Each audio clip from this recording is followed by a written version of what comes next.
Tēnā tātou, kia tātou, a ngā mihi kia koutou, ko taimai ngā manuhiri, ki wainganui a tātou, ki whaira whiti. I'll start us with a karakia to stop the rain. Whakataka te hau ki te tonga, whakataka te hau ki te uru, kia mākina kina ki huta, kia mā taratara ki ia te ana, te atākura, e tio, e huka, e haupu, ki hei, mauri ora. Just a warm welcome to everybody listening online and to our visitors in the gallery, and to my colleagues and to our staff for our regional transport hui today. Do we have any apologies? We're all here. Very good. Full attendance. No, any declarations of interest? Confirmation of non-confidential minutes. I wasn't there. Teddy was our chair. I'm happy to move those, Teddy. Seconder. Thank you, Debbie. So moved by Councillor Thompson, seconded by Councillor Gregory. All in favour? Aye. And we'll go to our action register on page 11. Oh, am I? Yes, we'll just quickly go through those. Confirmation on confidential minutes.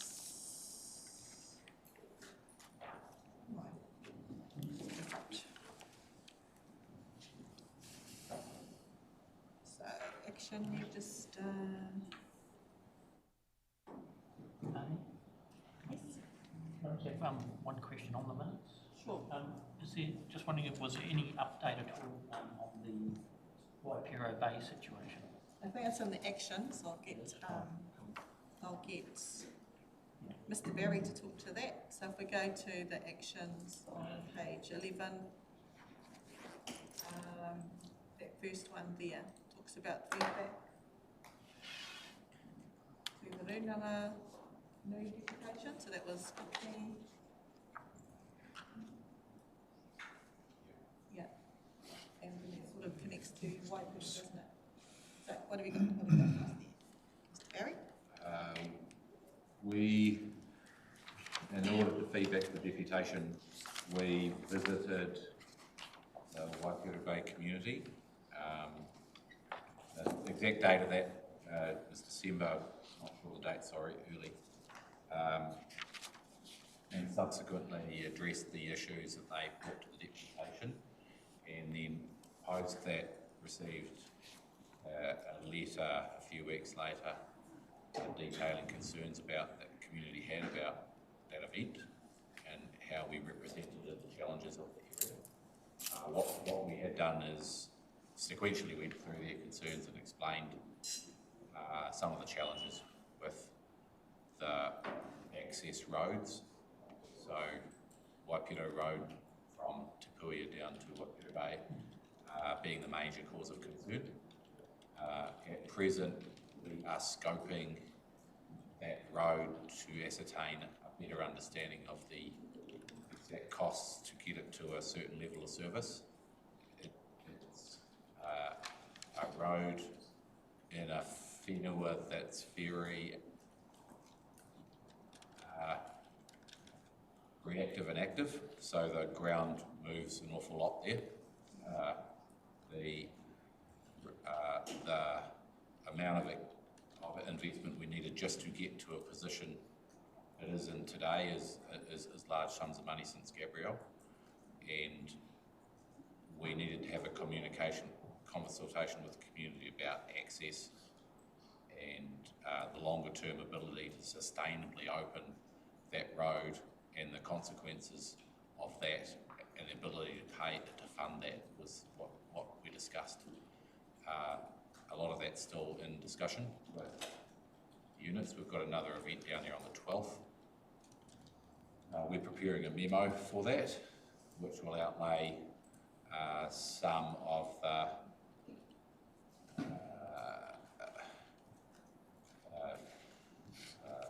the approaches we could take. If you have a particular issue within the deputation you wanted me to address? No, it was just more about the time frame and what these people can expect us to to address it really. I don't want to be sort of sitting here in 6 months' time still having the same conversation, which would be good to be able to have, or even communication to us councillors, where we are with that as we go through.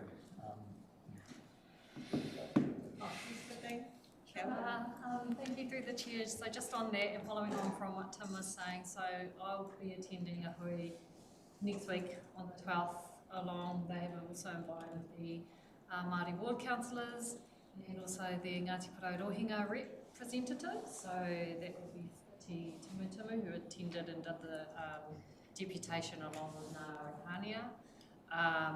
So out of that we'll have a conversation about what is possible. It's incredibly difficult, that stretch of road, it's incredibly expensive, and the whole hillside is continuing to move. So we'll work through pretty much what Tim and the team covered the last time they met, but also just to hear a few more of the concerns that they've had.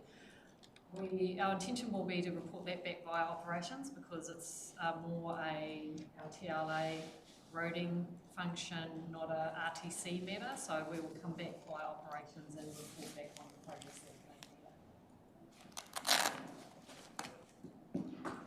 made. Yes, Teddy? The 12th of this month. 12th Yeah, of March. next Wednesday. Yeah. At 4 o'clock. And you're welcome to come to that as well. I think it would be good for you to experience it. I don't know if you have down to Waipiro. But I'll be attending, I think Rawani will be attending as well. And hopefully we can get some, have a more, I guess, hear what the people have to say and see what they're able to respond with. So I'm looking forward to the memo. Yes, Teddy? Yeah, just to add to that, that's not a new issue. That issue's been there for years and The road, years. Yeah, and years. It's not something that's just happened recently. It's been ongoing for years, that area. They raised, I mean, all of their concerns that they've raised though at the deputation were, you know, valid in terms of that is a critical link when the highway goes. That is one of the only ways to get off the coast, and then you've got just the number of Pakeke who live down there. There's quite a high population down there still who need that road, and not everybody has a four-wheel drive or big mangy truck to drive it to manoeuvre along it. So, okay, so that's that one, thank you. So next week, 12th of March at Iritekura Marae, 4 o'clock. There will be a community, or a hui with the community in the hapu of Waipiro. I have heard it advertised on Radio Ngāti Porou as well, when I came down yesterday. Okay, our next action on there. The letter of support for equestrian community. Sorry, page 11. To my knowledge, that hasn't been done. Okay.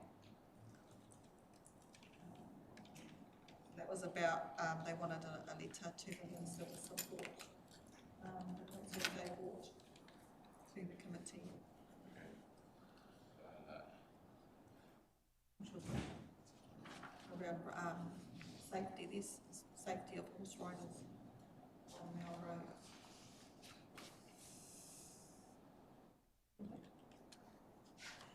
And then the next one is funding, report back to the committee on update and timelines around the progression of the heavy vehicle route. Oh, so funding. Sorry? So it's budget approval pending. Oh, yeah, it's budget approval pending.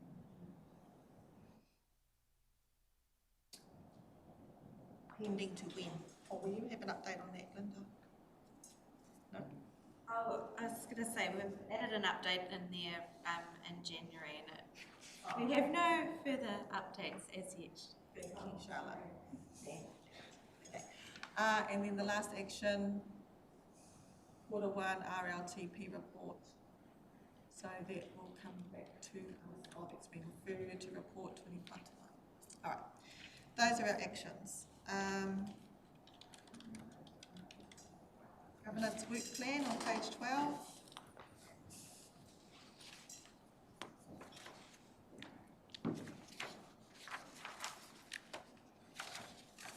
Oh yeah, so I've got a few today. Okay. Any leaves of absence? No. Acknowledgements and tributes. Cool. Public input and petitions. Kia ora. I'd like to welcome Councillor Gavin Dennis, and I'm sorry I forgot her name. Richard. We're Richard, of the Eastern Bay Road Safety Program. So, guys, come and have a seat by me. Okay. Thank you for coming all the way from Whakatane. And, welcome. You've got 10 minutes to discuss with us what you've come to share with us, and as with most deputations, we can ask questions, but there won't be any decisions today. Fine. Thank you, Madam Chair, and members of the committee for listening to us. I'll try and talk really, really fast to fit into 10 minutes. Let's make it 15 minutes. My name's Gavin Dennis. I've been a District Councillor of Kotahi since 2019.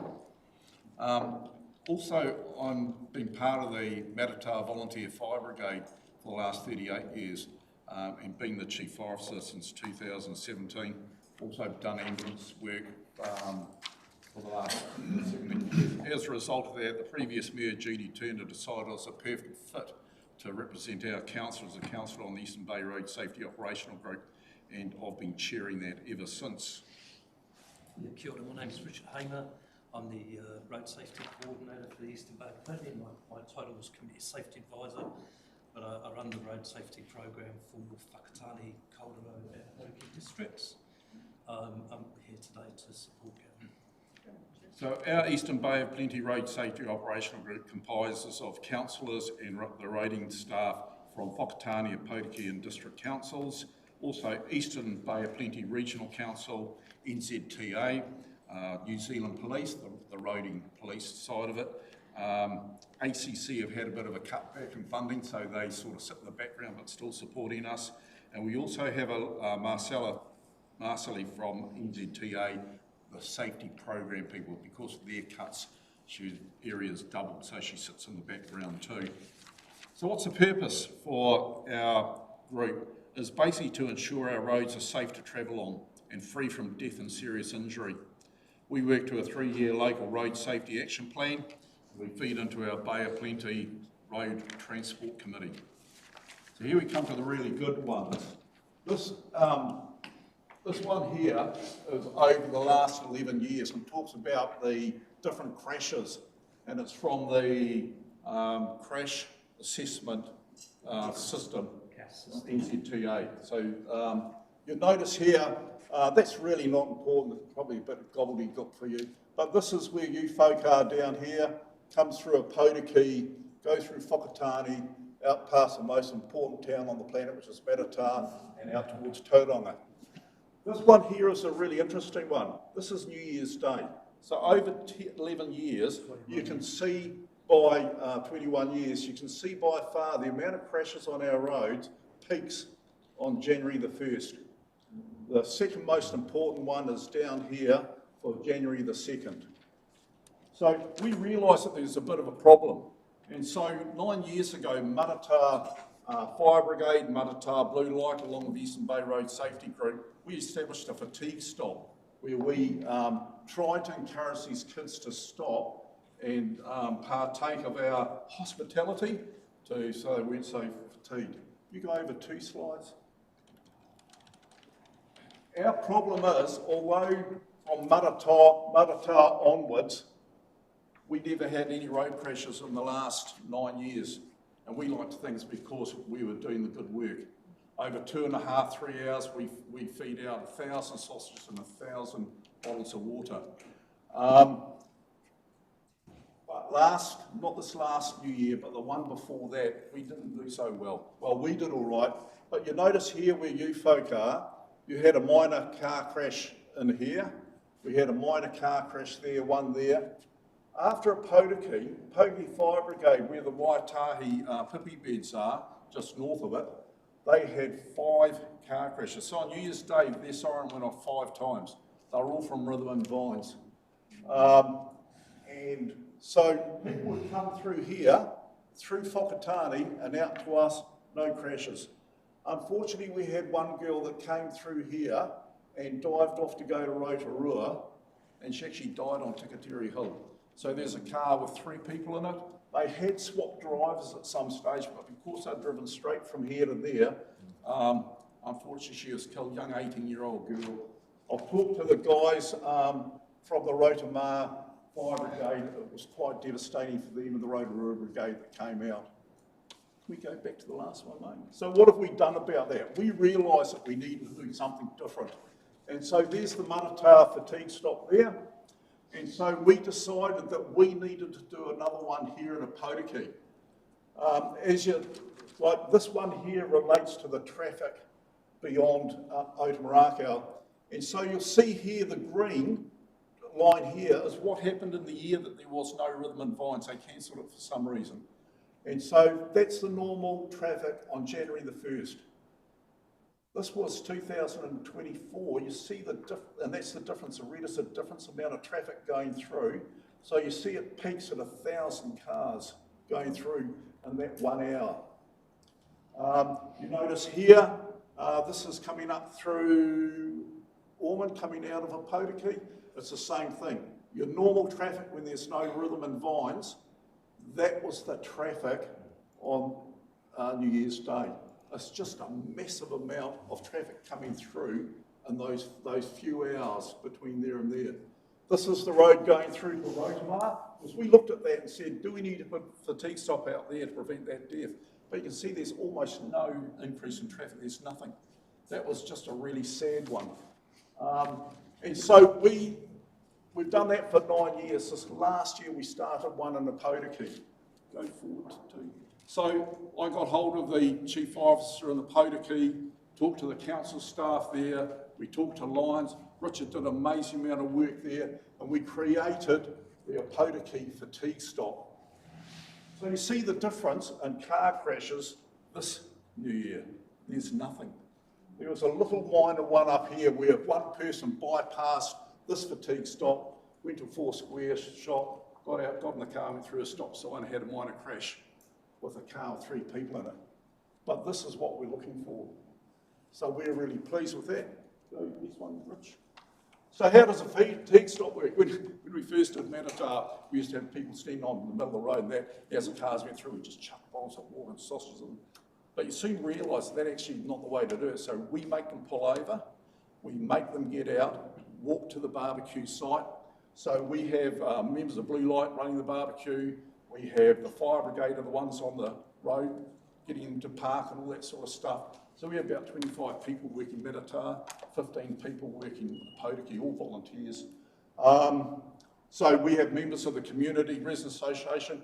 They deliberately engage these people and talk to them, where you come from, where you go, just to get their minds working. So it's about getting the oxygen back in their brains. So that's how we do it. Next one. So this is Manatawa. So 40 plus across both sites, 2,000 plus sausages given out. This is in 2.5 hours. 2,000 plus water bottles. I haven't seen any lollies, Rich. Did you eat them? I had all the lollies. Okay, and lots of conversations. The really interesting thing about that is we ran out. We could have actually had more and kept going for another hour, but we actually ran out. As well as the volunteers, I can tell you I was out at 8 o'clock in the morning putting our road cones out. So we went from 8, I think I finished up about 3 o'clock with members of my crew and other members of the community. Yeah, in addition to these, also have the police not at the events but before the event. So just really saying, look, we need to stop in a minute, it's going to be down the road. Yeah. One of our local Komata Fire Brigade members, manager of our museum of the District Council, etc., etc. Next one, but I just want to show you this. This was on the news that night. And tired partygoers leaving Gisborne's Rhythm and Vines Festival got a timely reminder on safe driving as they headed away. A community group set up its annual fatigue stop, giving out kai and encouraging rest before the long drive home. Bay of Plenty reporter Jordan Rudd went along. A steady stream of dusty cars and dusty heads stopping off in Matata for a free sausage and some water after a big few days at Rhythm and Vines. Sort of a bit tired driving. Yeah, Driving back. nice. Free food, free drink, can't turn it down. We could have made it home, but it's probably better to stop, and it's quite nice to get a sausage and some good water. This fatigue stop, one of two in the Bay of Plenty, aimed at young people travelling home from the Gisborne Festival. The second set up in Opotiki following a fatal crash near Rotorua last year. A lot better, straight away. Go to Cambridge, but needed a food and a break. Yeah, no, this is awesome. Saucy. Free sausage. After spending heaps at R&V, it was perfect. They've been driving probably 3 hours by now, so it's time for something to drink, time for something to eat and stretch your legs. Some of these guys are going to Auckland, so there's still a long way to go. Yeah, as we know, if we're getting tired and fatigued, things can happen. So what we're looking for is safe journeys for our people travelling home. Run by Whakatane District Council and manned by volunteers, all in the hope of preventing crashes caused by exhausted drivers. Awesome, thank you. Our pleasure. Happy New Year's. Happy New Year's, mate. So it's all about that manakatanga. So even though we don't benefit from Rhythm and Vines, it's our responsibility to make sure that everyone's sons and daughters get home safely. We'll be here till we've run our sausages and water. This stop has been running for 8 years. Just today they've handed out around 1,000 sausages to those driving through. We want 0 fatalities on New Year's Day. And a water and a sausage fixes everything, doesn't it? Oh, it's great. It's the water and the sausage, and it's getting out of the car and revitalising. A welcome pit stop for these happy, tired travellers, starting their new year safely with a sausage in hand. Jordan Rudd, One News. So we want to thank you that this year you made it rain that hard, the cars were that dirty, we could just pick them out and go, oh, you go there, please. It was really good. They were also an hour late turning up. We worked out what times they come. We thought, where are they all? And then we realised you're towing them out of the mud, so they're a little bit late, so good on you.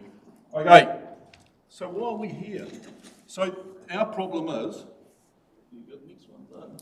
Our problem is that fatigue stops need funding to be successful. Unfortunately, this year NZTA have cut our funding by 3/4. Regional Council has wiped out all the money for the road safety program, and so we were left carrying it on our own as a council.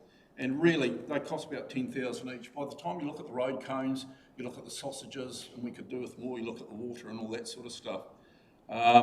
We had to run around the night before and beg and borrow road cones. We didn't decide to steal them, but we managed to, I had a guy in my brigade who's a roading engineer, and he managed to tap in a few people, and we actually got 170 for Matata, and we had some people donate for that. But really, we need to do it properly. We need the big signboards. There is a road that bypasses Matata, and we want to put a signboard up there saying fatigue stop down here so we don't miss anyone. So what do we want from you guys? We don't want you to pay for it all. We're not here saying, you women guys do well out of this, give us some money. But we need help. We want a partnership with you. Now, if it costs 20 grand, but it's not just you and us, it's also Rhythm and Vines. We don't have any contact with people in Rhythm and Vines, but we did try and ask them to advertise the fatigue stops on the last night, saying if you guys go and get them, please stop off at that. And so we're still happy to man it. I mean, the Opotiki guys, this was their first year, they were stunned at how nice and polite the kids are. Beautiful, eh? Oh, thank you very much, as you noticed, really good. We get a bit of a buzz being out there all day on New Year's Day, because we're boring people, we have nothing else to do. And so it's a bit of community spirit, but we actually can't afford it to manage the whole thing ourselves. So I don't know if you guys can help us. If we do all the volunteering, we do all the signs and all that, and then we go a third each, maybe 7 grand each. But from us, from yourselves, Rhythm and Vines, if you could put a bit of a squeeze on Rhythm and Vines, but we're happy to keep going. The startling slide up there is the fact there were no accidents last year, let alone death and serious injuries. And so that's what we've come here. If we go to the last one, this is the the vision and the spirit of Rhythm and Vines, and they talk about the nakatanga, etc., etc. And that's what we are all here for, is for the care of our community. So is there any way you can help us? Thank you. Thank you, Gavin, for that. Do we have any questions, clarification? I do. Yes. So have you actually approached Rhythm and Vines? No, we haven't, because we're not sure how to. It's like they don't operate our way at all. These are their people.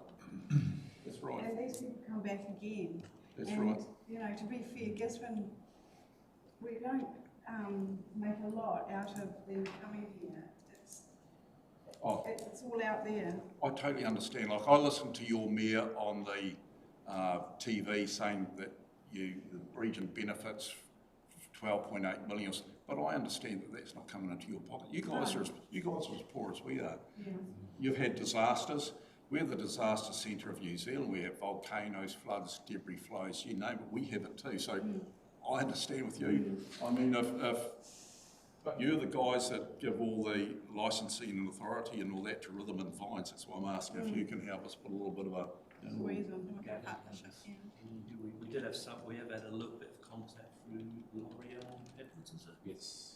Yeah, and also through, but with the team at Rhythm Advisement who just do the promotions, so we sent through details what we're doing, and it was maybe we'll be able to give you some products towards running events, possibly. It was, we were quite late in the day running the second event in Kotahi this year. We found some money, we found support on the ground from volunteers, but yeah, there hasn't been a lot of support for government anyway. Financially, it's been maybe a little bit of product in the future, and we'll share your messages. But actually, we need more support on the ground with the actual finances. Okay. Certainly like the idea of partnering too, and there's the whole experience, which isn't indicated there too, that's through our region, to our border. If that's coordinated as well, because I believe we do stocks as well on our side. In the past, I believe it was on the day that the young people arrived, because they've got quite long journeys getting here, but I think what we found is the biggest, looking at the data, the biggest issues is the days they're leaving. They stay awake until sunset, sunrise, then they jump in the car at 10 o'clock and they're gone. That's where we see You can see them approaching, like they might have 5 people in the car, they're all fast asleep. The driver's like this, trying to stay awake.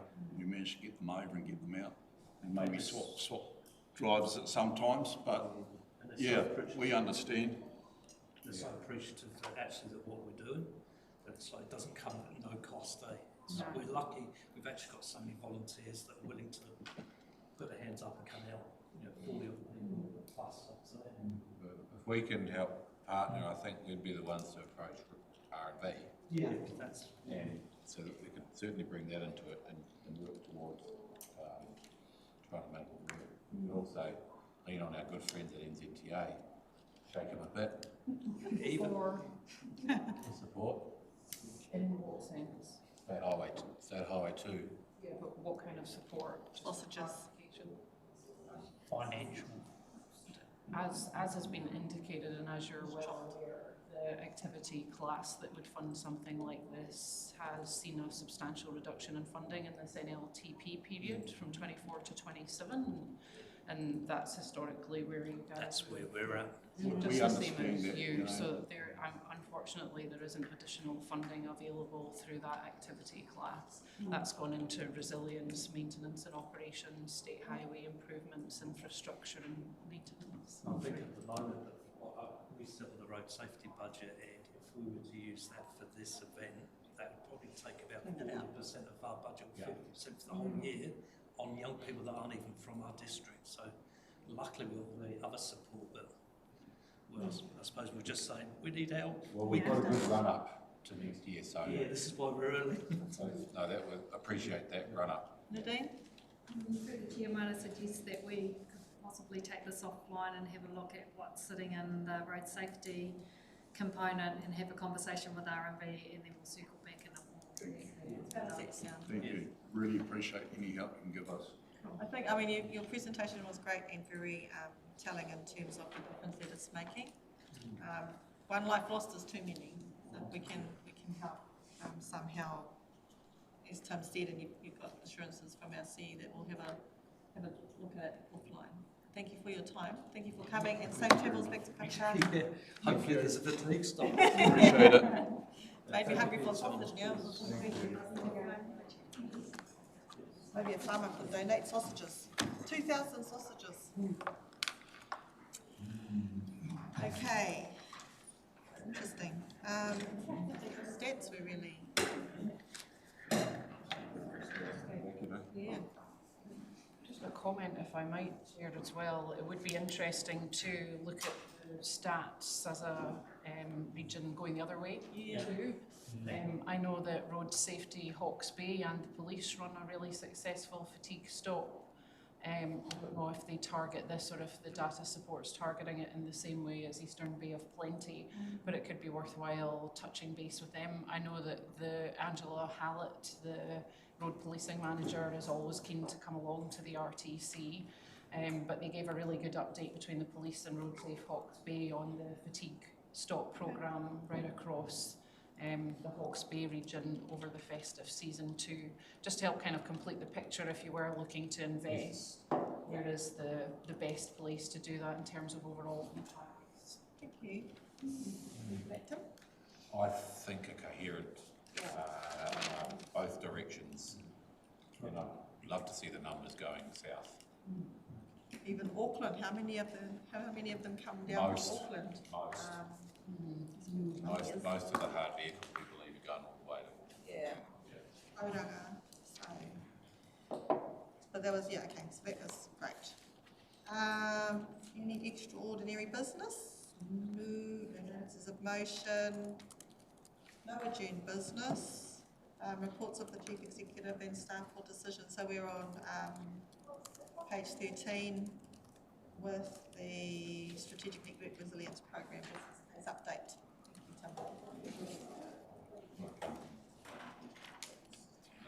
Tina?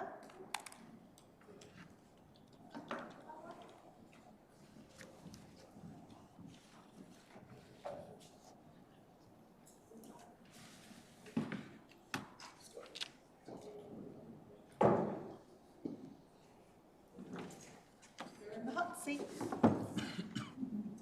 So, yes, an update on the community work program business case. We're about 50% through, and so this report is just to sort of show you the technical input we've collated to date, and how it's all feeding into this prioritisation. So although we haven't got a tool to show you yet, this is all the surrounding information for you to look at. There's a lot of information. There is a lot. Do you want to just break some of it down for us, Tina? Yeah, so we've looked at acid mapping to start with. That's just,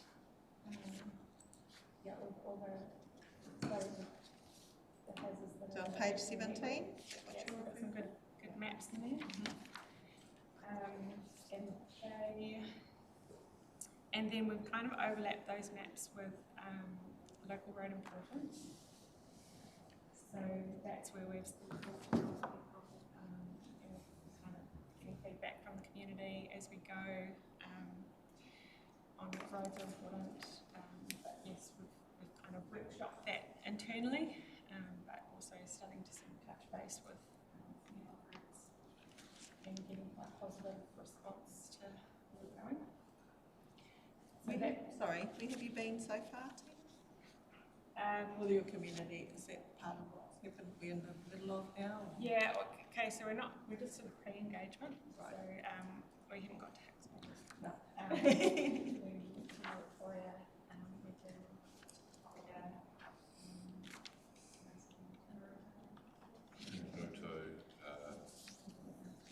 Yeah.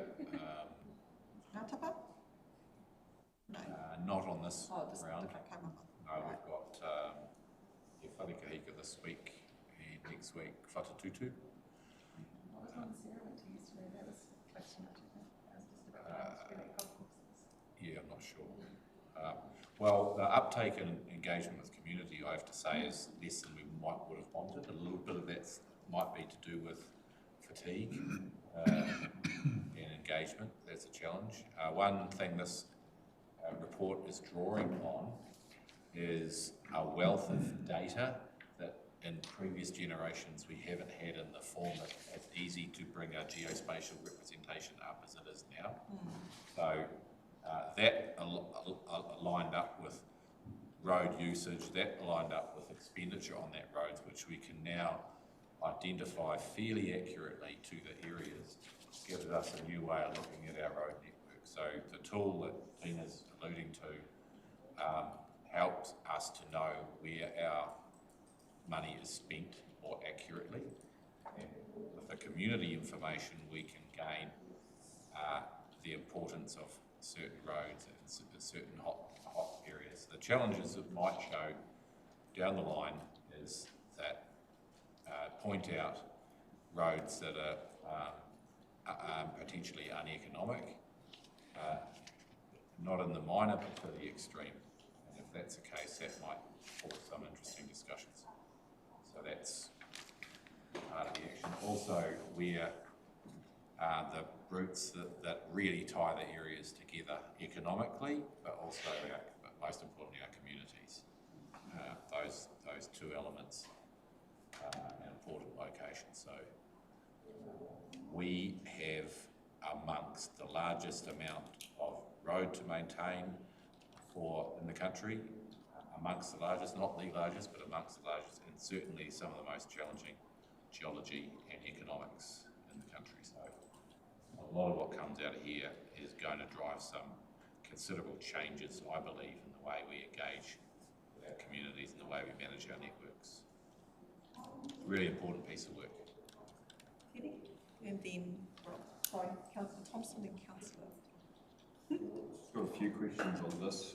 Page 13, it says the project governance group meets monthly, and there's a rep from the RTC. I'm just wondering. Me. So you're meeting monthly? More or less, yeah. There's been a couple of things that have had to be moved, or we haven't quite clear updates, and it's a considerable amount of information that's shared with us, mostly by James. So yeah, it's a massive piece of work, and so this is the first time it's come to the RTC in its current form. Page 21, it talks about road importance. It's got lifelines, cultural, social, economic. Is there any weighting to these, or are they more 25% each? Or? You can dial it, so you can change your weighting.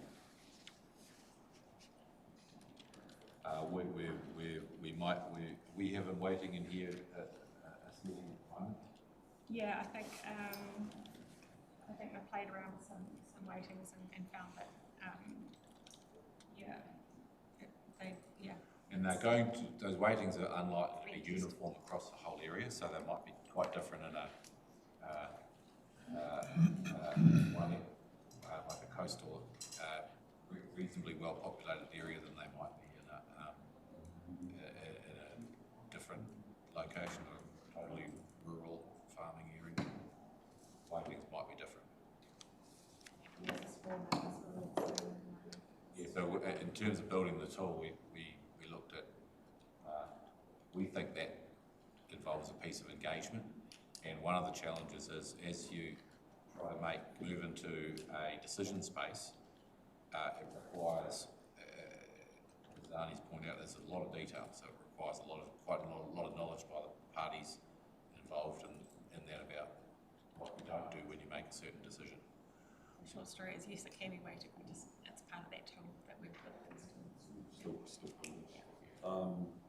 Yeah, so yeah, we definitely want to be in a stage of being proactive rather than reactive.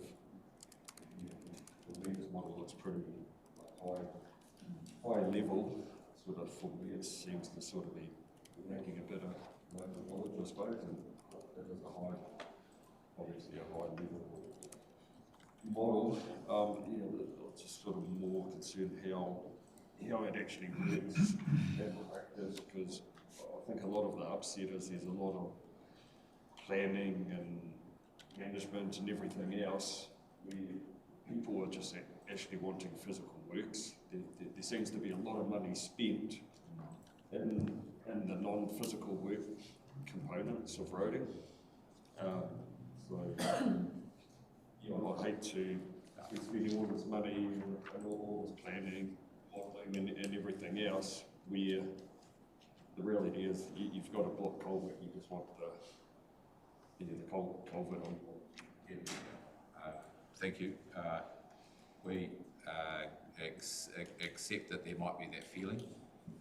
When you look at the numbers, the big money spent in the actualisation of the work, the actual undertaking of the work, is a serious money, but there's always improvements you can make in your consultant body as well.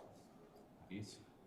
I think too the point that James has made in the summary on page 13 is I think we've been so down in the trenches with on the ground. We need somebody that needs to be looking to the future and what in all of this data is will help us to plan better for the future.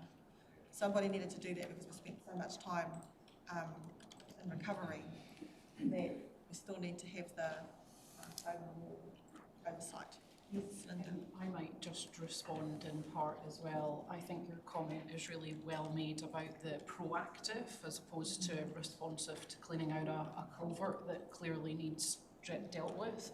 I think the critical thing to keep in mind with this bit of work is how the quality of data can inform your future long-term planning and investment. But critically for you as a road controlling authority and a council is how does it support you to attract the maximum level of investment? And one of the critical things that your co-funder, NZTA, will look at is what is your long-term plan as opposed to purely basing it on a kind of reactive or 2 or 3 year cycle. And how, as an RCA, are you prioritising that? So some of the earlier questions as well around, is that for economic benefits? Is it for cultural education? You know, what are the dials there? Will also help you respond to changes in government policy statement so that it transcends, you know, let's say the government of the day into something that's fit for purpose over the next 10, 20 years to secure investment in your region. Noting that you do still get to bid in for your maintenance and operations, the like renewals, the culverts, the drainage, those kind of things. So it's you made the excellent point, Chair, that this is about kind of your future foresight. How do you attract the most money, very basically, and where do you want to spend it? That's kind of the critical thing. I suppose another issue is roads forever changing. You drive down a road and the road's looking good. You get a week of rain and trucks, and it's like a totally different road in the space of a week. So it's hard to say this road's this where it's changing almost daily. So it's going to. There's so many variables. It's hard to project out. I think your point that you made earlier, though, about local knowledge, that's certainly something that I know we've found and the TREC team have found. When you engage within the communities that are using them every day, you get a feel for, as to complement the kind of hard and fast data as to what areas are most predisposed to these types of issues, with what frequency, and then you can put that against how many people actually use them. You know, and balance it from there. So you're quite right, especially in a place where your geology is so young, the land and the topography is moving. It means, probably even more so than anywhere else, your long-term prioritisation of where you invest is really important. So I mean, I take your point that there's a lot of planning and there's a lot of detailed knowledge there, but if we can use that in a practical way to help inform your funding bids to get you the most, the team are doing a cracking job at that. Yeah, it'll get reused. Yeah, just need to sorry. Outside voices. So what they're saying is it sort of doubles up as we'll be able to use a lot of this document to write asset management plans. Yes. Yeah. Save on work later on. Trying to get a little bit ahead of things as best we can. The government's been clear in looking for direction for make our roads, how do we maintain them sustainably, financially sustainably, and we can achieve a lot of our goals within that envelope, but they're unlikely to be the same shape as we have today. So that's part of the communication element, is engaging the community, realise that things are going to be changing a little bit. And this exercise helps us point in the direction of which roads get which sorts of attention. So you're pretty much saying that if the roads live of high importance, expect the level of service to drop. Sometimes we've got roads that are amongst our most expensive to maintain and amongst our most lowest of actual use. When those intersect, it sort of becomes self-evident, but we need to do the mahi to get that get that in a position where we have to have those discussions with our communities and our commercial entities out there. I think we've been told this a long time, since I got around the table anyway, about kicking the can down the road. You know, it's not about kicking the can down the road, it's about addressing the issues and doing the work that needs to be done to inform the plans that we've got to do for the next little while. So that we're not doing it all at once, and then it's, as you say, Teddy, we've been proactive with this, not reactive. And then the community have time to sort of absorb it and talk about it, give some whakaaro to it as well. Rob, you had a question? He stole my thunder. Oh, did he? A couple of them, but, oh, Teddy. That's what happens when you're not the vice chair. No, look, I have got a couple of things. I just want, look, I think the direction's really good, but I just want to make sure that there's a word called efficiency chucked in there, and it becomes a pretty up the pecking order. But Linda made a comment there about, you know, putting these cases forward so we can attract the most funding. I think there's a huge opportunity there. Government money is great, but I think there's a huge opportunity the way we actually use that money. I don't think we've used it very efficiently in the past. I think if we can come up with a type of plan that we can show that efficiency of use of that money is a real priority, then we must be looked at more, because we're going to need to be careful in this area, just putting our hand out all the time. We've been doing a lot of it, and people get a bit sick of that after a while. So I think efficiency needs to be one. And look, I can just use simple cases where, you know, we get off in directions. We've got this dropout, repairing these 400 odd dropouts at the moment, so we get off in that direction. But I think if we look at the whole plan of that whole road, and when we look at, Tim made a few comments here about, you know, some of the roads to upkeep are the least use, but a lot of those roads are roads where there is a huge amount of forestry that is just growing. It's not being used at the moment, but it's going to come. And if those roads are let to get to a stage where they are, what happens is the minute they do start harvesting in large numbers in those areas, those roads just totally fall apart because the maintenance, the drainage hasn't been kept up. So I just think there's, looking at the bigger picture, we need to look longer term, but I think efficiency is one area that we can really look at it on. You know, I noticed up our road, there's one instance, there's a corner being taken off. It's been a huge amount of beautiful fill, taking this corner off and carted away and dumped.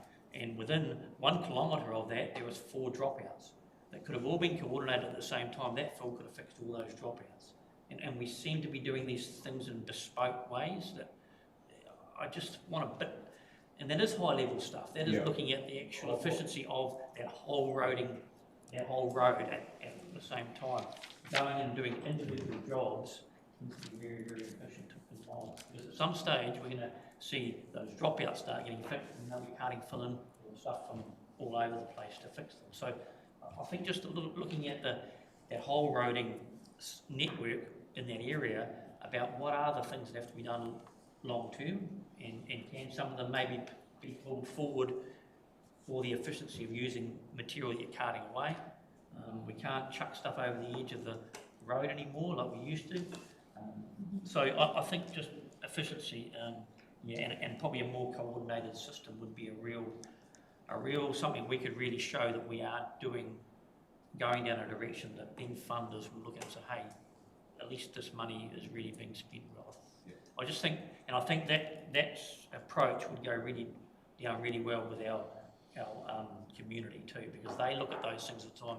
They're the ones that see them, they drive past them and see, oh my God, what's this happening for? So I think the whole buy-in picture and support would go a long way. Yeah, thank you.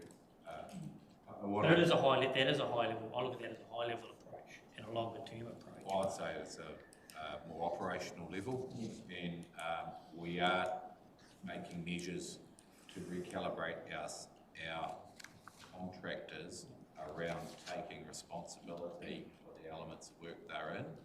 Also, getting a natural setting that's happened after Gabrielle is favouring emergency works, which are generally in your mind is I don't need to think about too much about things, I just need to do stuff. We've got to totally flip that around. And now that we can't change that on a dime, we can't bleed that into everyone, but we're starting to send the signals now about what our expectations are and what direction people head and how decisions will be made and how contractors will be held to account. And it's all going to be around efficiency, and we welcome those comments that you bring.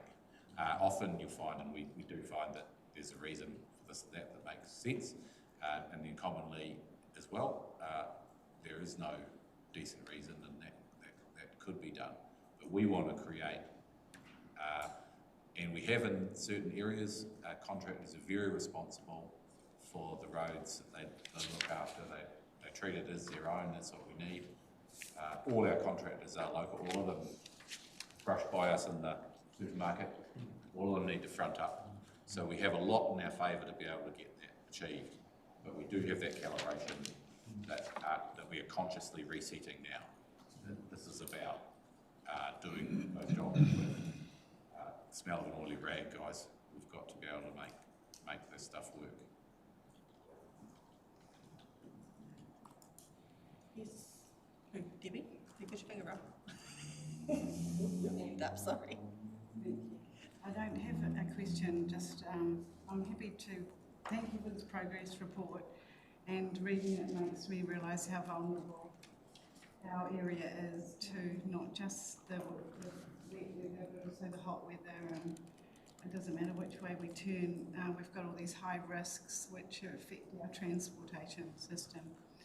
And I think it's fantastic looking at it in this way and developing such a tool to make these decisions, and I'm happy to move this paper. Thank you, Debbie. Just wanted to add the around the Māori partnerships. So our team are still working on getting our iwi engaged. I think they've got fatigue. Yes. And now Matatini's over, maybe we might be able to get some action. But it's just I guess an acknowledgement of the work the team is doing and trying to keep get our iwi partners engaged in this, and a plea to ask them to please engage. So we've moved that by Debbie, and thank you, Rob. All in favour? Aye. Thank you. And just a big thanks to James and the team for the massive amount of work that's been going on to get this far. It's a critical piece of work for us. Thank you, Tina. Now we're on the reports of the Chief Executive and staff is for information only. So update on the 2024 rule changes to the setting of speed limits. It is Tina.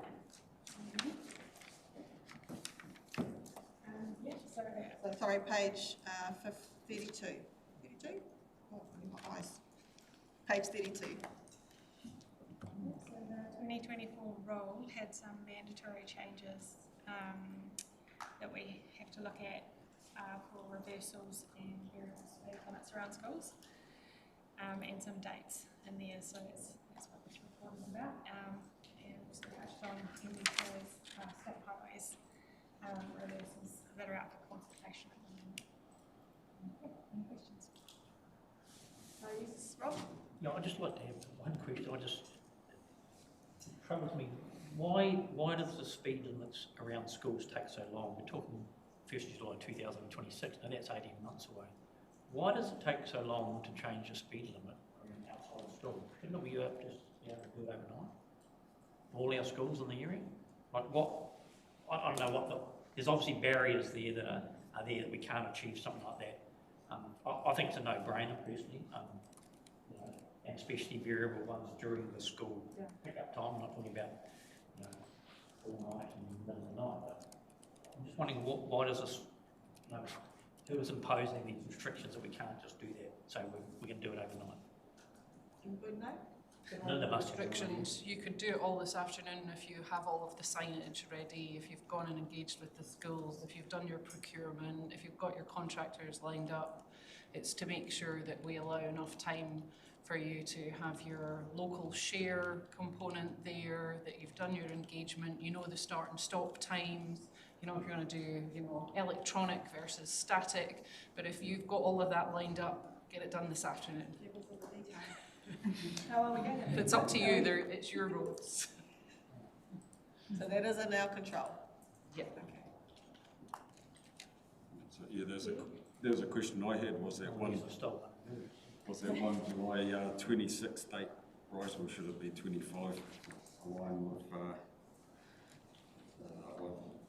There is a bit of an alignment with the schools, you know, the ones that are being reversed, so they're turning to variable straight away. So that's set in legislation, though we don't have any option to change that. That's not even under NZTA's control. Which I don't think is 100% quite clear in some of the information. But yeah, there's a requirement from our minister on these dates and under the setting of speed limits rule, how we approach them. on page 36 it says they're not sure whether or not rule can apply to GDC's bylaw. Doesn't national rules trump bylaws any day, or have we done something differently to all other places when we've changed our speed limits that it doesn't apply to us? Or, which point are you at? Page 36. 29. We did do ours a little bit differently than everybody else, simply because we were quite early when we were doing the interim speed management plan. Everyone was kind of doing it in a slow manner because so we've got if I could just add to that as well, some of this we start to bang into the timing around Gabrielle. We had the rule that those interim speed plans, and then the timing that we had for the permanent plan, and that was under our previous council and training. But happy to send out those reports. We started that work. And with Gabrielle, we got an extension, and then we got told the rule was going to be revoked, so therefore we didn't start the work and we were waiting for the new rule. But then obviously we've still got the existing bylaw in terms of that's our current local mechanism, which has gone through the process at the time for that validity, and in terms of it, which puts us maybe in a slightly different-ish boat to some other councils who went through and had that speed plan under that previous rule. We're kind of in a bit of an odd boat, and those are the circumstances as to why. Hopefully that adds a little bit of clarity. So do we know when we're going to get an answer on this, and are we on track to meet these dates? Look back to Tina. they're in use, so we're kind of like hedging our bets, and we're trying to stay on track to meet these dates. But we're just asking these questions in the background.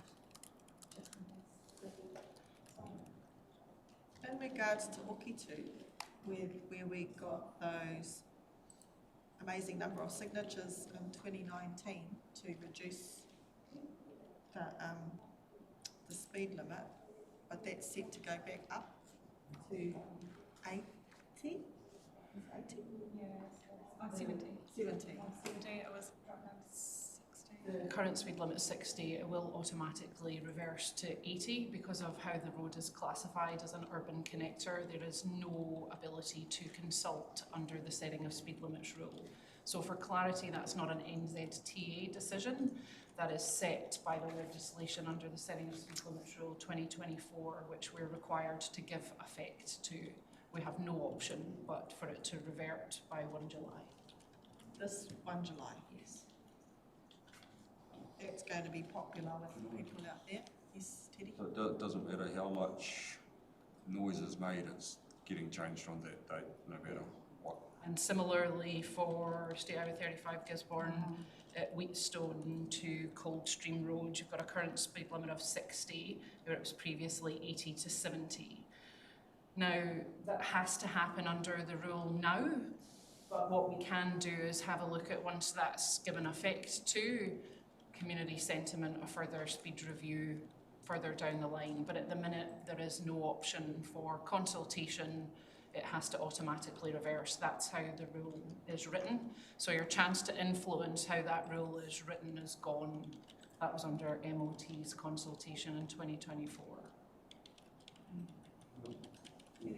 For me, the biggest thing on the roads is drive to the conditions. You can have a learner driver with $1,000 car, or you can have someone who's been driving for 50 years with a state-of-the-art $200,000 car, and the speed limits are the same. You can be going past a group of people, all the roads clear. And half the crashes, it wouldn't matter what the speed limit is. It's not the it's driver behaviour. So I don't know if we're really focusing on the right thing to actually reduce. But I think what Linda's saying, we don't have a choice anyway under the new legislation. On those two, you do have the Makarori to that is out for consultation. The important part for that is that if the community, local road users, local businesses, local freight, if they want to keep that lower speed limit, must encourage them to submit. The views of the local community and local road users are critically important, and it's very prescriptive under the rule around the priority that's given to local road users' support. So what we're out testing is there community support to retain lower speed limits? If there's not, it will automatically reverse. The difference is the type of road. It's really confusing to have that rule for that piece of land, stretch of road, and then the other set of rules. So I mean, in terms of communicating, how we communicate that out to our communities is really important. Yeah, the communications for the state highway one's been ongoing through radio, newspaper, social media, and thank you for your council's support on that as well. But any other avenues that you have and yourself to encourage the community to have their say, whether it's I want it back to its old speed or whether it's I want to retain it, it's really important that we hear from them. It is a very technical rule. Do you know how many have submitted so far? We've certainly been pushing it. No. We've been pushing people to have their say. So for those whānau that might be listening out there, you have until 13th of March to do your submissions for the State Highway 35 Makarori to Pauawa. 13th of March. So that's to where it's currently 80. Speed will revert to 100 if there's not sufficient public support for the change to remain. So get your submissions in if you have an opinion. And it says that it doesn't affect the variable speed there because there is a summer. The seasonal ones that not stays, so that becomes 60, 100. Yeah, the seasonal speed limit's not affected. Okay, so the seasonal speed limit will still drop back to 60. What is that period? What does that look like? From October, or just Christmas, or camping or something? I thought it was December, maybe it's December? December to March. I'm not sure what the exact months are, but that's not affected. So what you have at the minute, you retain. Okay. Thank you. Debbie? Just a question. When Gladstone Road was put back to 30k, is it still there, or is it? No, that didn't change. Yeah, sorry, that stays the same. Yeah, there was. It's a bit like Te Puria Springs change, doesn't it? All had to do with the classification under the road, or whether there was a school present when you moved. Gladstone Road stays at 30 and Stout Street stays at 30. Yeah, it's on Stout Street And and this street. Yeah. Oh, is it 30? Stout Street, Is it 30? 40. 30 and that's 40. Stout Street's 40. See it? Did you know that it's 40 k's on Stout Street, it's 30 k's on Gladstone Road, which everybody, I didn't know that, I know that. Should know that. Yeah, it is. Maybe just the data, there is a lot of data coming out to show that lowering speed does improve, well, lower fatalities and so a lot of that information is studied. Because they kind of only just happen really.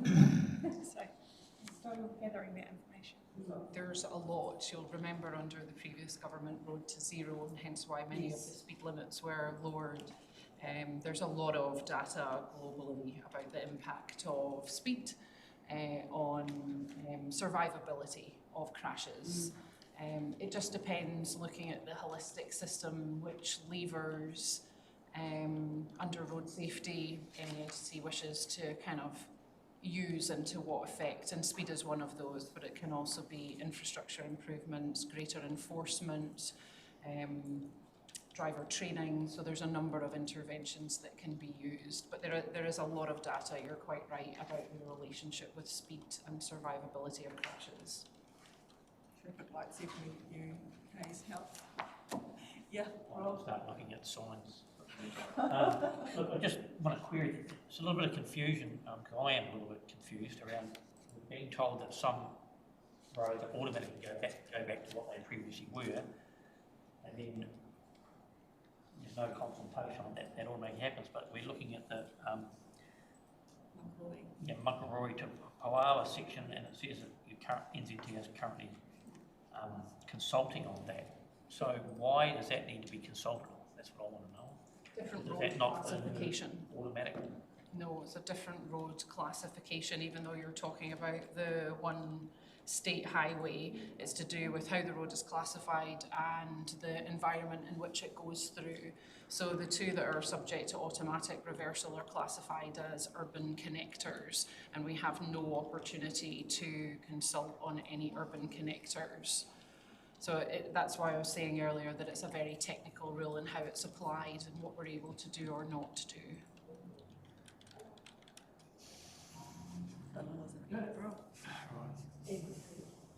Yeah, so we don't have any say over that. Okay, so we're noting the content of that report. So we'll move that from the chair. Thank you, Debbie. All in favour? Yeah, and I know Debbie has to go at 2:45. We'll be wrapped up by then, I'm sure. Quarter two, Regional Land Transport Plan Progress Update. That one's on page 43.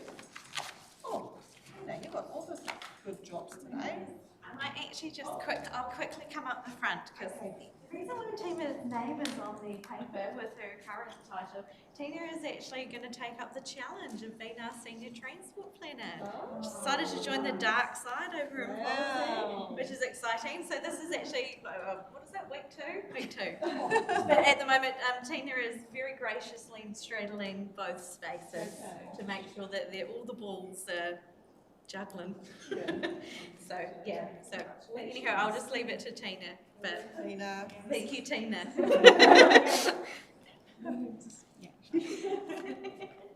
Yeah, it's just the quarterly report. Do you have any questions from anybody?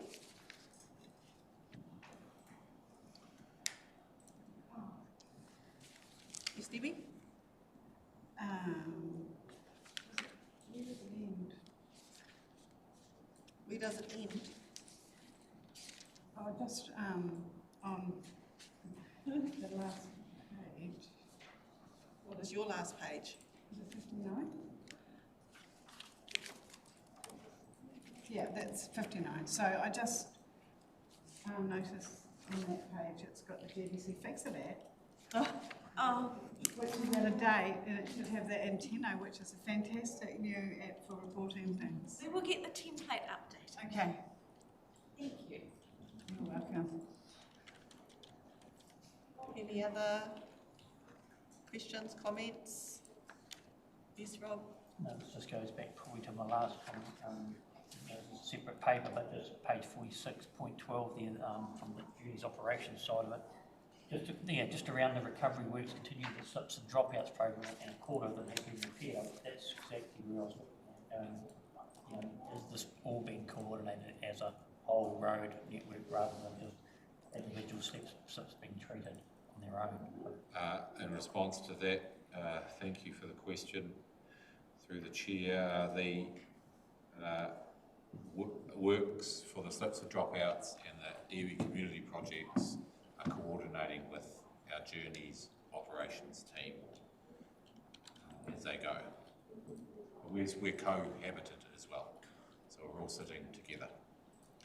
Is that perfect? Probably not, but it's way better, and we are coordinating works. So a lot of the slips and dropout program, for instance, are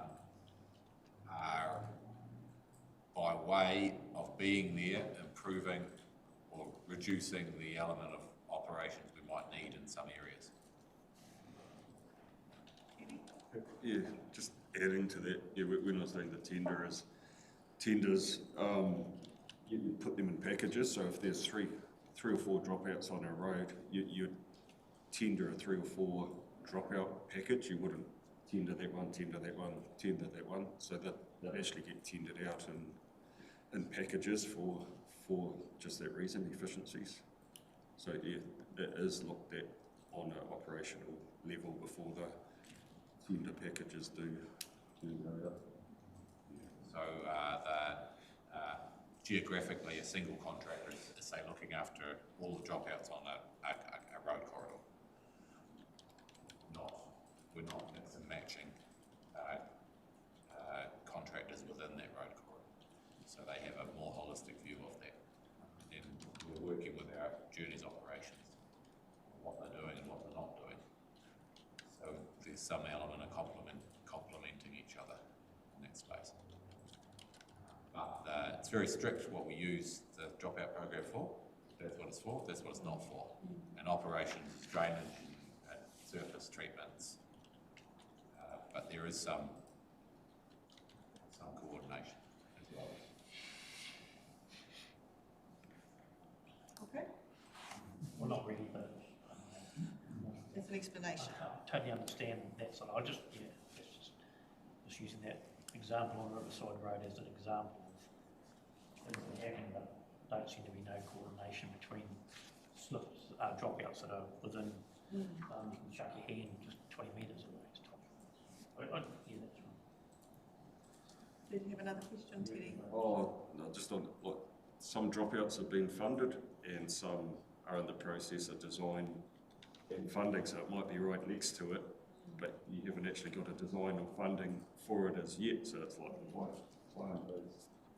do this dropout out at the same time because it hasn't, that dropout hasn't had all the geotech and design work and got its funding yet, so you can't do it until your processes are ticked. So that there is from our side of looking at it, you can think idiots, but when you're in there and you know the ins and outs and the details, it's just a matter of asking. Sometimes it's just a matter of asking that question. You get why are you doing this, and you can say this is why you're doing that. Any more questions on that? Someone happy to move them. Moving it. Another paper for voting. Thanks, DB. Second. Thank you, Linda. All in favour? Right. Now we're on. Is this you, Linda? It is, but not quite. Not quite. Okay. Kind of. Got your attention. Safety cameras one. Excellent. It's not quite clear on the agenda, so apologies, but we do have 3 members of our team from our National Safety Camera Programme joining us to provide you with an update on what is happening when it comes to safety cameras. You'll be aware that NZTA is in the process of taking over the management of safety cameras, so speed cameras. That includes fixed cameras, mobile cameras, and as well we'll be introducing point-to-point or average speed cameras in due course. And what we wanted to do was, as this programme begins to stand up in this NLTP period, is just make sure that as an RTC, you're aware of what is happening and have the opportunity to ask some initial questions. You'll be also aware the safety camera programme is well documented in the government policy statement for 2024. And enforcement is one of the key levers that the GPS indicates that they wish to use to improve better road safety outcomes right across the network. So it is a really critical national programme. The other part that just want to make sure that you get kept aware of is that the team will in due course begin to engage with your officers. So this impacts state highways as well as local roads. And as well as the team will take you through in far better detail than I ever would be able to. There is quite a process around the data collection and how that informs where safety cameras are deployed. But also as well, we need local knowledge. We need local input into understanding the network, where you see the high risk spots, where you see that there could be improvements to how and where cameras could be deployed. So the team are here, we'll have them to run through a bit of a presentation and Q&A just to get us all up to the same level of understanding, and then we'll keep you abreast as the programme begins to roll out over this NLTP period. I will hand over, I think I'm looking at Richard because I can see Richard, so I'm not sure if we've got Graham and we've also got Natasha. If you could do a quick intro and then crack in. I've got the pointer, or the clicker I should say. Pointer? Go for it. Thanks, Linda. Kia ora koutou, ko Richard Stewart Takawingoa. So I'm the Program Director for the Safety Camera Program at NZTA Waka Kotahi. I'd just introduce Natasha Dingle, who's put her camera on. She's our Comms and Engagement Principal Advisor working in the safety camera space and working closely with our regional Comms and Engagement team, but and our Pauarahi and others in terms of as we engage with local communities. Unfortunately, Graham Noble wanted to be here but couldn't make it, so he's also a key member of our team and is likely to have conversations with your officials about our plans for deploying mobile cameras in the near future. Can I just do a quick time check in terms of how long, so I can speak quickly or slowly, depending? How long do you need, Richard? 15, 10 minutes? 15? 15 minutes should be fine. So Linda's done a great job of setting the scene, covered off most of the content on this slide. Yeah, as she said, the newish GPS gives some really clear direction. In addition, the Ministry of Transport has recently published the New Zealand's road safety objectives, and that has a few objectives and a few actions specifically relating to safety cameras. So that's on the Ministry's website if you haven't seen it already. Really key focus is on that, completing the transfer from police, and that's going well, that's on track. And also installing signage on static cameras, and you may have seen signage on cameras as you've been out and about across the motu. We'll also be standing up our own mobile camera operations, and we'll talk a bit more about that on another slide. And we have got limited funding approved, so there will be an expansion within this NLTP. It is reasonably limited, as Linda said, very much focused on trying to address risk, and also the new technology, the average speed or point-to-point cameras that I'll talk about on future slides as well. So maybe if we just sort of move on to the next slide. So another document that's been published in the last few months, we call it our Safety Camera Network Framework. and that really sets out our overall approach and our principles for how we're going about implementing safety cameras. It's also very much aligned to Ake Tumai, which is our regulatory strategy. So we want to take a whole of system approach. We don't want to be charging off doing safety cameras in isolation. We realise that they are just one of a wide range of tools in terms of creating a safe system on our roads, and we want to be using the right tool in the right place at the right time. We're taking the cameras over from police, but obviously police will continue to have a very important enforcement role, and we'll be working with police to make sure that their officer-based enforcement is aligned to both our static and mobile safety camera deployment. Deterrence before detection is like, ultimately we don't want to catch people speeding. What we want to do is actually get people to slow down, and from our perspective, our perfect world would be that we issue no infringements. We really want to get that behaviour change and reduce risk on our roads. Our goal is to be a fair and transparent regulator of the land transport system, and that's built into how we will operate safety cameras as well. And we also realise that the way we go about our enforcement activities, there's the potential to create inequity, and so we're very conscious of that, and we're sort of trying to build into our approach an equitable approach wherever we can. And then the last point is that we are guided by evidence. The cameras will give us new insights into road user behaviour, but we'll talk also a little bit about how we use data and how we use evidence to decide where the risk is and where we should be placing cameras to address that risk. So that leads into how we identify sites. We aren't just looking backwards. I mean, it is really important to understand crash history or what has been determined black spots in the past.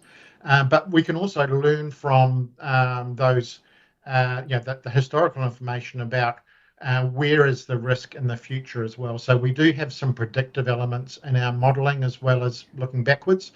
So we're looking at patterns in crash data. We're looking at a range of different risk profiles for a particular corridor. We're looking at speed profiles.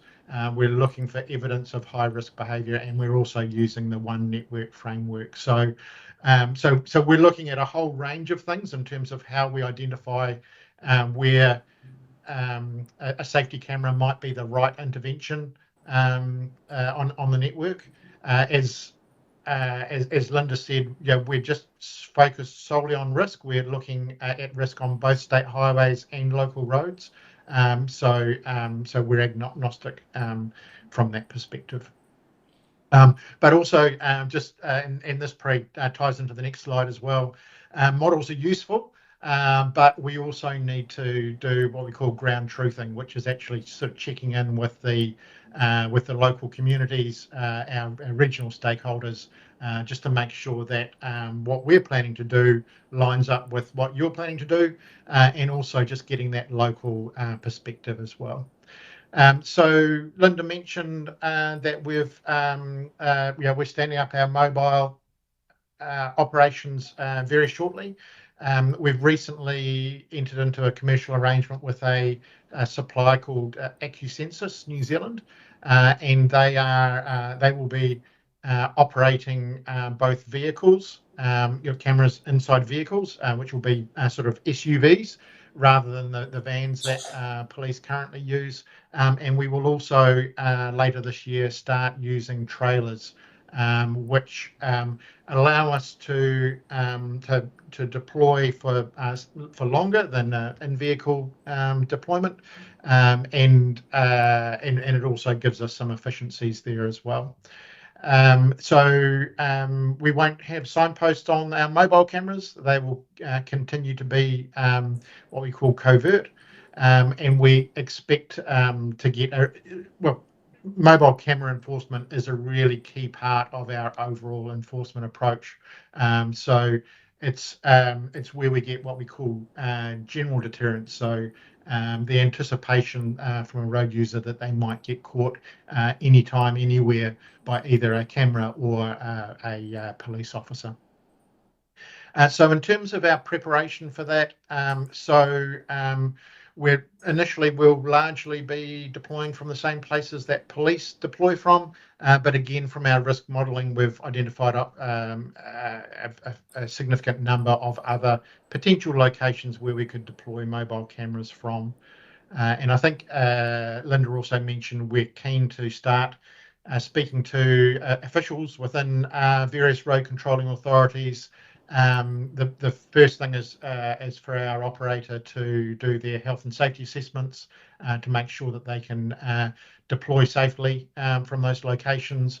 As I said, we're keen to get your local knowledge or from your officials, and we'll likely hold workshops and also just work through the logistics of operating from your local roads and just sort of making sure there are no surprises from that perspective.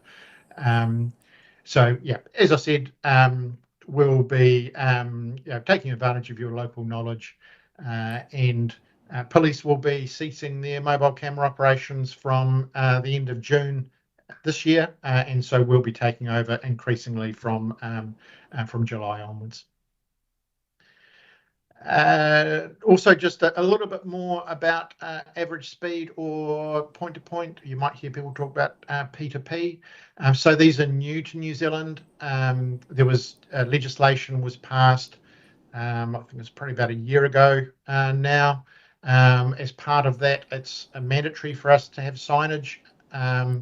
And the way they work is there's two or some, in some instances more than two cameras, but essentially at two different points on a road corridor, we take a photo of a camera of a vehicle, at each end, and use automated number plate recognition or ANPR to measure the time that it took for the vehicle to get from one point to the other. And we calculate the average speed. So it's generally seen as being fairer by road users, but also international evidence says that this is a really effective mechanism for getting behaviour change and getting the reductions in the deaths and serious injuries. So, again, using our modelling, we've been looking at the locations where this would be a priority. At the moment, we don't have any candidate locations in Gisborne, so we'd definitely be looking at that engagement around how we can use our mobile cameras to help address risk in your region.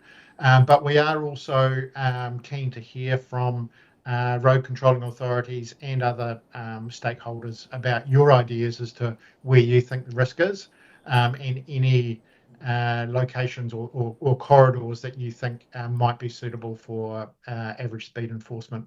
One of the things that's relevant to bear in mind is with the average speed calculation, it tends to work better on straighter corridors. So where you've got a really sort of tortuous or windy corridor, it's difficult to get the value out of an average speed camera. So we're in the process of engaging with police and other road controlling authorities and other stakeholders, including iwi and hapu, and the locations we're looking at. And we're looking in the second half of this year to start enforcement, and then there'll be a period as we roll out our initial average speed or point-to-point cameras. And I think that's the end of my slide deck, but happy to take any questions. Thank you very much, Richard. Yes, thank you, Richard. Any questions? Yes, Teddy. Yeah, I think in Gizzy we've got one mobile camera. Will that be increasing in Gisborne, and by how much, if so?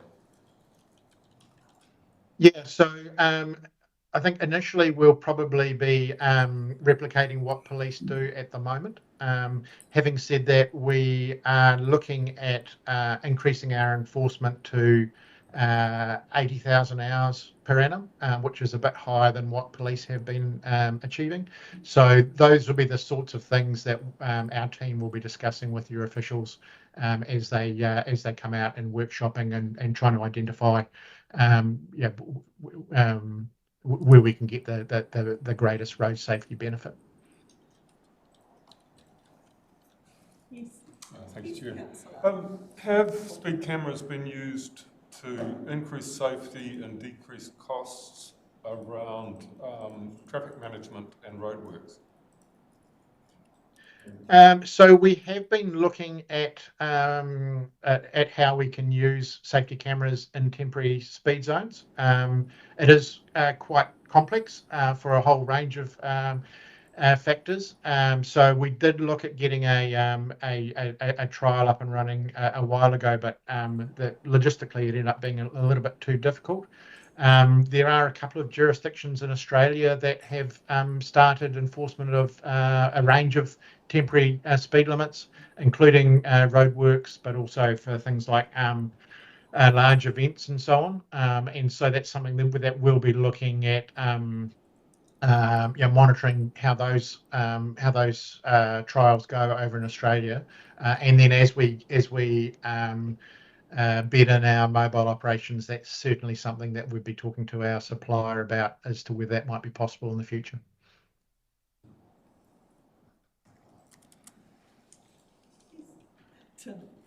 Hi, Richard, thank you very much. Just a quick question. In areas where there's fixed cameras in other regions, are they at all used to collect data that not necessarily related directly to safety, like vehicle numbers, typology, etc.? The short answer is no. And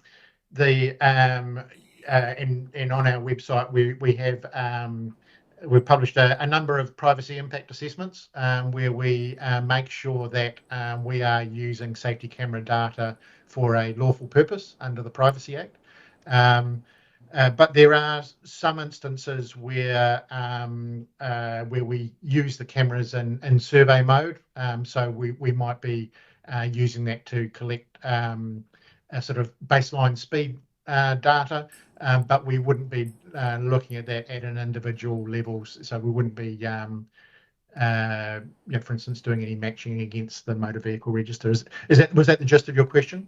The gist of my question was more anonymised data if there was a security concern, but for instance, what type of vehicle is using said corridor, and more interested from our perspective in heavy vehicle traffic. So if you have a visual capture, you can capture and typologise through AI or other tools. If it's a logging truck, a metling truck, if it's empty or if it's full, that sort of information might be available and through that type, which is really helpful for areas like us who have to manage these networks, and would be another information stream potential if you had a fixed camera. Yeah. Yes, and both our fixed and mobile cameras can estimate the vehicle length, or detect and estimate within certain parameters the vehicle length. So certainly we'd have that information for offending vehicles, and we can enforce lower speed limits. So for instance, like a 90 km/h speed limit for a truck in a 100k zone. So we would be able to get have some data, some anonymised data about that for both our mobile and static cameras. Thank you. More questions for Richard? Thank you very much, Richard and Natasha, for that presentation. So the police cease their leadership or oversight on the 30th of June, and NZTA take it over from the 1st of July. Yeah, it's a graduated process, so we've already started taking over some cameras, but yeah, effectively from 30 June, NZTA is solely responsible for safety cameras. Thank you. Would you like to carry on, Linda? Yes, thank you very much, team. Much appreciated. Thank you. Ka kite. Thank you, Tay. I might just come back to your question though. There's the other programme of work under NZTA, the CVSC centres, Commercial Vehicle Safety Centres, which we're rolling out at the moment. We will have one planned in this NLTP period down in Napier. We're just about to open the Ohakia one maybe this month or next month. The planned rollout is, I think we've got 12 that will cover almost the whole network for where heavy vehicles move to and from.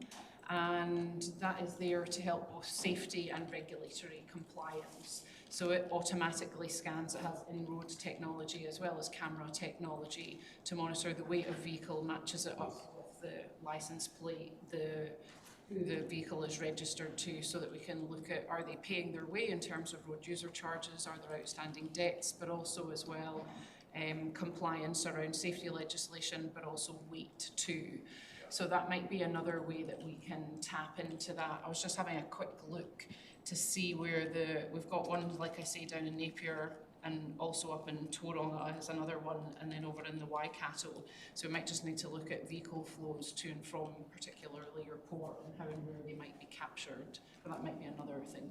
So it would be a great area to cooperate with, because I was thinking at the most base level, what's data, incontrovertial data about heavy vehicle traffic, and then we get more granular if we need to, but we start off with that, and that informs us a lot about what our network's actually doing. And a heavy transport does the work of hundreds of cars, every single one of them, on our road. It's quite nice to know what our roads have been asked to do and when. Conscious that you have to go, we'll weave through this, for one of a different Scottish term. Okay, a few national updates and then we'll get into the region. Last time I met you, we had an interim chief executive, also called Brett Glidden, and he was just officially appointed to the permanent chief executive role for NZTA just prior to Christmas. He's officially just started on the 17th, I think, of February, and his poffery is happening today to welcome him up in Tamaki Makaurau, Auckland, which is where Brett is based. He's been with the agency for many, many years. He was previously the Group General Manager of Transport Services, so planning, investing, funding.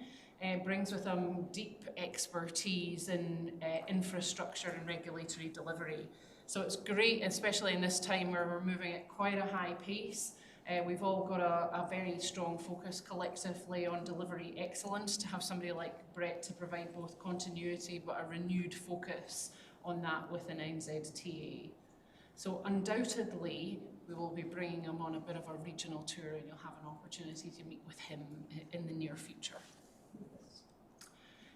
Just a very brief update, roads of national significance. While we don't yet have one in Tairāwhiti, your neighbouring region, Hawke's Bay in particular, does. Down in the Hawke's Bay Expressway, there are 14 right across the Motu. But the Hawke's Bay Expressway is progressing really well. It's on track, it's in the second phase of enabling works for the first section of that road of national significance. And just noting that the team that work on that, also do a lot of work up in Tairāwhiti as well. They're doing an exceptional job at making sure that we are doing, to earlier commentary, the planning, but also the investment case, and getting started on the enable works all in sequence to meet community as well as government expectations on delivering at pace and for value for money. The integrated delivery model, just a really brief update. This replaces our NOC, our Network Outcomes contracts, right across the country. They have been out for a registration of interest late last year, and we're just coming out for a request for tender in this month, mid-March. The kind of key thing here is the NOC contract served a good purpose when they were born, if you like, maybe 10, 12 years ago. And today, we're working towards becoming a much smarter client and to use our procurement levers as one of the biggest procurers much more effectively in the market. So what that means in real terms is that this integrated delivery model provides NZTA with much greater control over the contracts and the contractors.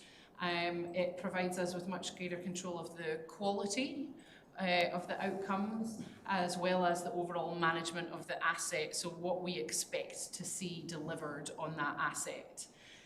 Really importantly, though, the other part is that while there will still be one main contractor, does provide us with flexibility to package up specific parcels of work and put them out to tender for smaller contractors as well. And the main reason for that is to ensure that we build breadth and depth of capacity and capability in the construction sector, so that we don't just continue to make the larger contractors bigger, and that we provide support to the smaller businesses to build up their expertise and give them greater certainty on a pipeline of work. So we've been working in the region, both with iwi businesses and the wider contractor market, to make sure that they're aware of this. They've all been expressing interest into the IDM, but as well registering onto a directory that helps them to pre-qualify for those packages of works when they come up. So it's a really positive move for not just the quality of outcomes delivered in the state highway network, but more broadly for the sector. I feel like we've done the setting of speed limits one, but I'm happy to take any other questions on it. But the main thing here is to encourage those that want to have a say to submit. National ticketing solution. We've spoken about this in a couple of different ways, but just as an update, the pilot is now underway in Christchurch. That's between the CBD to the airport.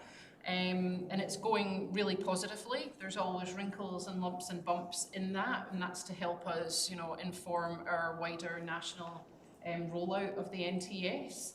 Some of the really interesting things is, though, the data that can be provided to help inform route planning, the types of patronage that are on the busiest times, so that when we think about your public transport investment as well, where do you want to spend that and for what return? So over time, it will help us build a much richer picture of who's using it and how do we best maximise the use of public transport right across the country. Traffic management, because I know we love traffic management here. Favourite topic. No worries.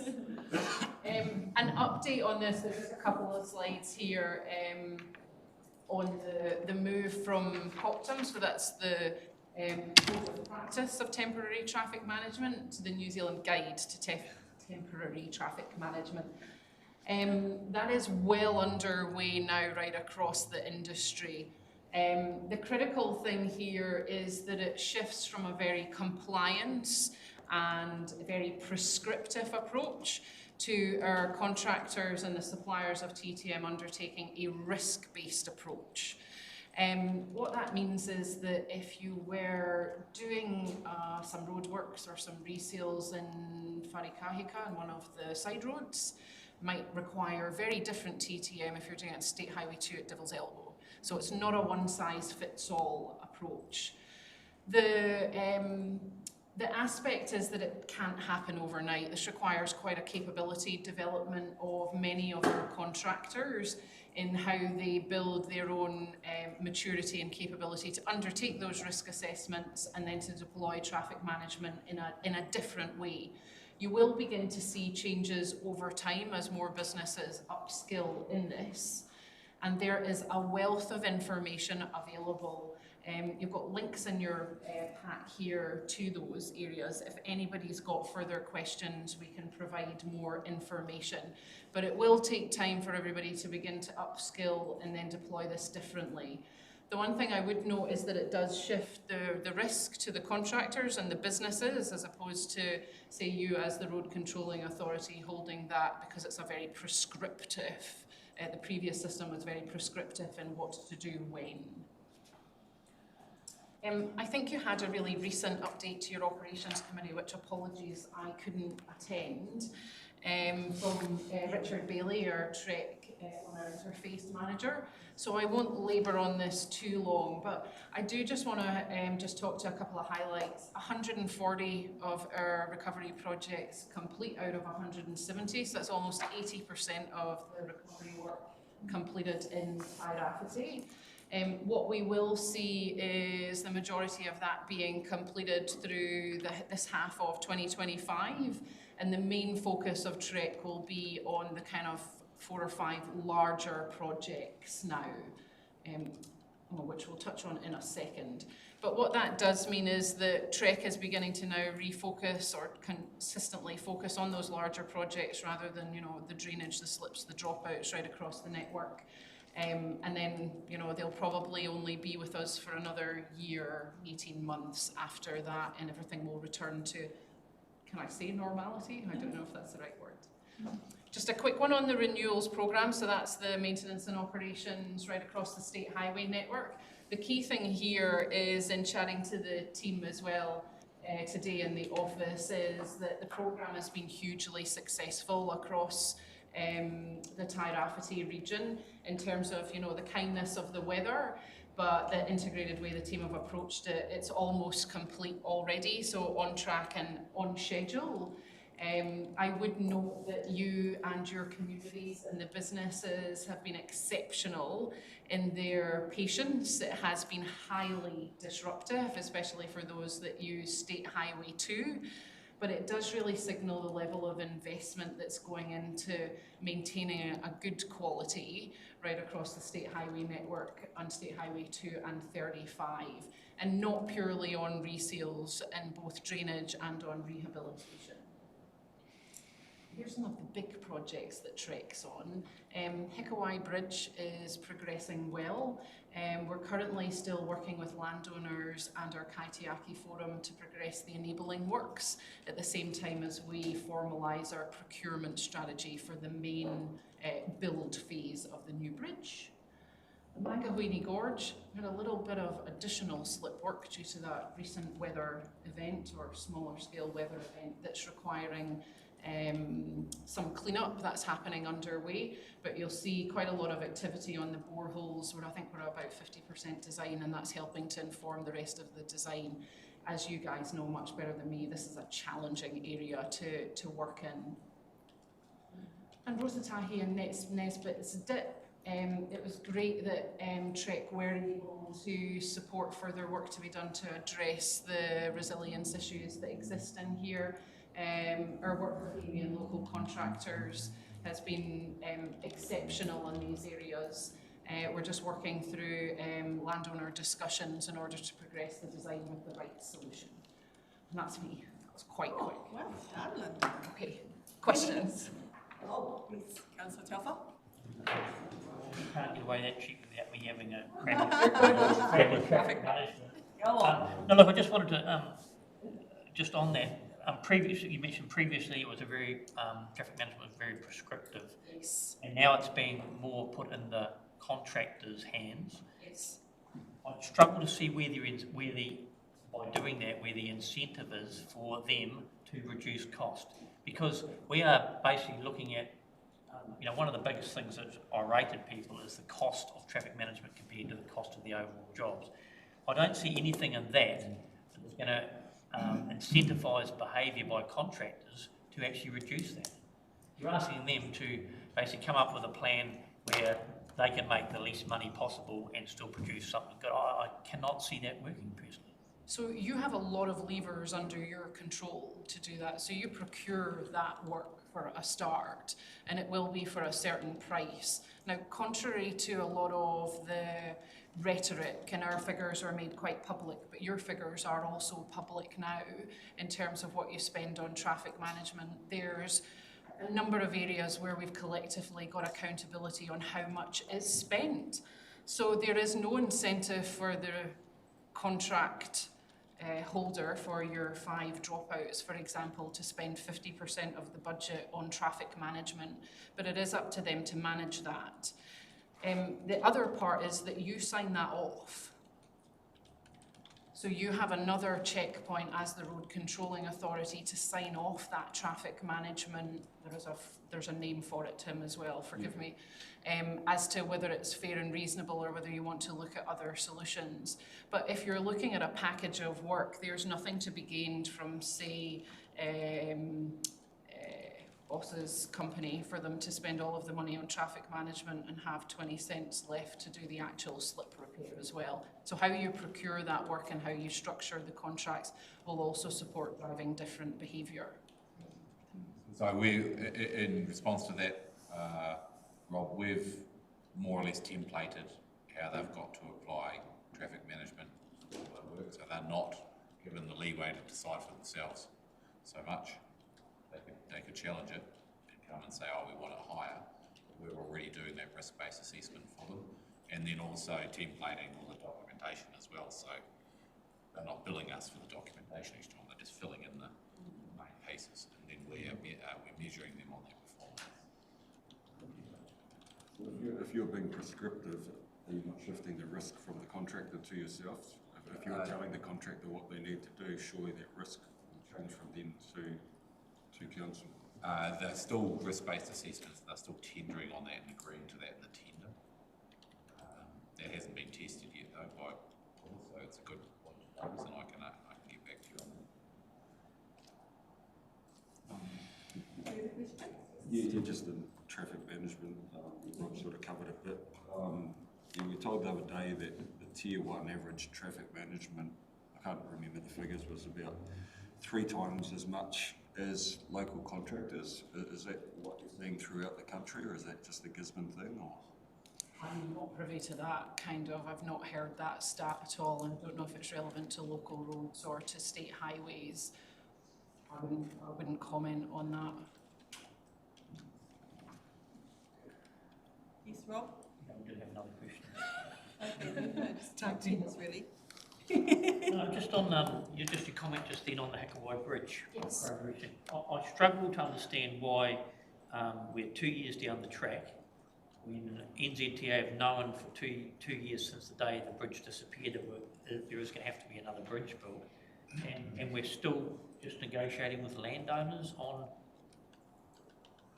Why was that not front-footed? Because that's nothing to do with building the bridge. That's about where the bridge is going to go, and I presume, and the land leading to it. Why are we only having that conversation now?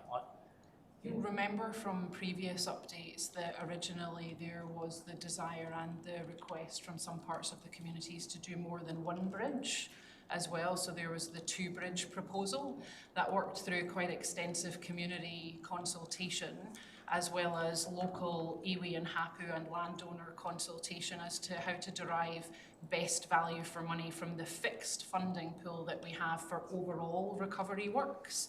At that stage, the project was reset in the middle of last year, so back to, I think it was July 2024, that the preference from the region would be to have a 1 bridge replaced and for that money to be spent elsewhere to improve overall network resilience. So hence things like Nesbitt's Dip, Kotahi being able to be addressed. So then we kick into what's the consent process, who are the landowners, how do we begin the enabling works. There was also changes found under the river as well to the river bed that required us to relook at the design, so that gets informed at 30% of the design.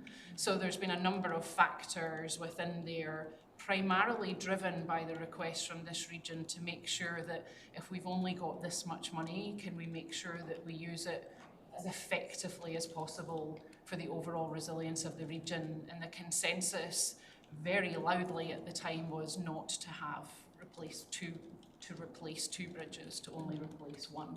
So there was time taken in that, but I think we probably landed on the right response that the community had very strong support for.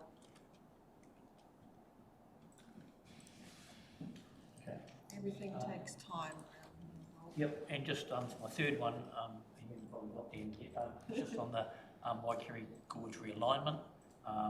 Approval now, you've got approval for funding for that now. Okay. And just a timeline in that. Yeah. The Minister, yes, announced that there's Crown funding available to commence that project. The project has full funding as well. So right now we're beginning on the procurement strategy. Landowner negotiations have started. Design's already been started. So we're looking at having the procurement of the main contractor done by the end of this year, with construction starting next year. It's estimated that it will take 3 to 4 years to fully build the whole realignment and remove the old. 3 to 4 years. Holy smoke. Well, the bridge and 4 k's of road takes 3 to 4 years. I presume you haven't seen the land that it goes over with that segment. Not on it, clearly. Yes. Just also a quick acknowledgement to the agency of the efforts to involve local contractors. Evident when you're north of Tolaga, almost always it's a local contractor, and also when you're driving over the Whareratas or maybe through the gorge to Kotahi, a lot of the work is also local contractors. That's really great to see, and I want to acknowledge that, and that's exactly what we'd like to see, and are in line with that mahi. Also acknowledge too that a lot of that work will drop off in a year or so's time, and need to prepare for that as well. But Councillor Older, would you like to go? I'm better not. Will I not be the opportunity? No, it's been a good meeting, and you know, it is great seeing local contractors out there, and their quality of work, I think, is outstanding. they're preferred. Yeah. They're not getting there by accident. Yeah. I'll move Linda's report. Thanks, Teddy. All in favour? Thank you very much, everybody. And just reiterate thanks to all the road workers out there, the local contractors, all the contractors that are out there keeping our roads open in all weathers. It's really appreciated, the work that's being done out there. Thank you to everybody who's come today, and safe travel home. And I'll call this meeting